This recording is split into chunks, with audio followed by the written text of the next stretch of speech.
Gazetari i mendjes gjermane Bahri Cani ka thënë se tani, pas dështimit të votimit të qeverisë së Kosovës, çështja kalon te presidentja. Në një bisedë që kam zhvilluar para 3 ditësh në Berlin, presidentja më tha se ajo i ka menduar edhe këto mundësi dhe se do të veproj konform ligjit, tregon ai. Në vijim postimi i tij plot, çështja kalon te presidentja, procedurat e mëtutshme në Kosovë. Dje ishte një ditë historike për parlamentarizmin në Kosovë sepse për herë të parë nuk u votua një kabinet qeveritar. Tani gjërat marrin rrugën e vet juridike. Të kuptohemi, as kancelari Friedrich Merz në Gjermani nuk i ka marrë votat në raundin e parë, por është votuar në raundin e dytë. Në Kosovë janë të tjera rregulla.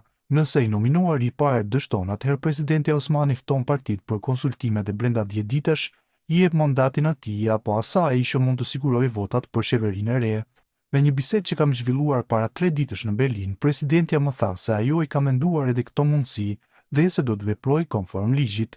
I mandatuari i ri apo e mandatuara e re mund të jetë nga të gjitha partitë parlamentare, pra teorikisht mund të jetë prap edhe nga lëvizjave të vendosje dhe ka afat prej 10 ditësh të sigurojë shumicën prej 61 votash. Çështja kalon tani pra tek presidentja Osmani, e cila ka afat 10 ditë të konsultohet me partitë politike dhe të vendosë. Nëse askush nuk paraqet dëshmi se i ka numrat, atëherë presidentja shpall zgjedhjet e reja, ka shkruar gazetari shqiptar në Gjermani, Bahri Cani.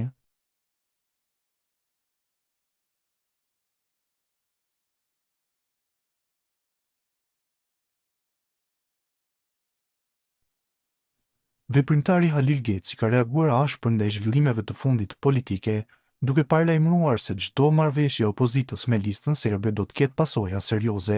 Ai ka kujtuar paralajmërimet e tij që nga viti 2021 kur kishte theksuar se rrëzimi i qeverisë do të sillte rritje të ndikimit të Beogradit në Kosovë. Marrëveshja opozitës me listën e Beogradit do të kustojë fort opozitës, veçanërisht LDK-s dhe motrës së saj PDK, ka shkruar Geci, duke shtuar se mos formimi i qeverisë rrezikon zhdukjen e partive të vogla dhe stabilitetin e vendit. Ajo bëri thirrje partive që të veprojnë me mençuri dhe përgjegjësi për qytetarët dhe të ardhmen e Kosovës. Në vijim postimi i tij plot, marrëveshja e opozitës me listën e Beogradit do të kushtojë fort opozitës, veçanërisht LDK-s dhe motrueshës së saj PDK-s. Që nga fillimi i politikës kosovare kam qenë i bindur, asnjë qeveri nuk mund të funksionojë nëse është në ndikimin e Beogradit dhe i politikës së Vučićit.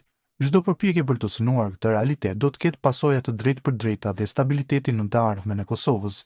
Edhe në vitin 2021 u pata sugjeruar disa deputetëve të LDK-s që të mos e rrëzonin qeverinë, duke i paralajmëruar qartë se nëse e rrëzoni këtë qeveri do të detyroheni të punoni me një qeveri që do t'u formojë Beogradi. Fatkeqësisht, ashtu siç e paralajmërova, ajo ndodhi, qeveria u rrëzua dhe si pasojë e ndikimit të Beogradit u rrit ndjeshmëria. Zgjedhjet pasuese sollën një humbje të rëndë dhe të turpshme për opozitën e tanishme. Fatkeqësisht, ashtu siç e paralajmërova, ajo ndodhi, rrëzimi i qeverisë jo vetëm që dobësoi institucionet e vendit, por edhe forcoi ndikimin e Beogradit në vendimarrje. Zgjedhjet pasuese sollën një humbje të thellë dhe të turpshme për opozitën aktuale, duke dëshmuar se vendimet e gabuara politike kanë pasoja të drejtpërdrejta për stabilitetin dhe të ardhmen e Kosovës.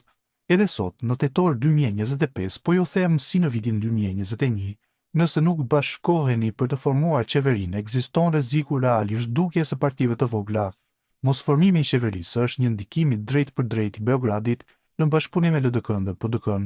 Nëse vendi shkon në zgjedhje pas zgjedhje politike, pasoja do të jenë të rënda dhe populli do të reflektojë fuqishëm me votën e tij.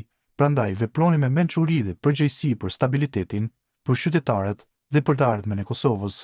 Nëse ndodh kjo, populli e din mirë se ju, opozuzarët, keni faj dhe do të ndiheni të tradhtuar, do ta humbni besimin e qytetarëve dhe nuk do të mund t'i kërkoni më vota askujt. Prandaj veproni me mençuri dhe përgjegjësi për stabilitetin, për qytetarët dhe për të ardhmen e Kosovës, ka shkruar Halil Geci në këtë reagim të tij në rrjetet sociale.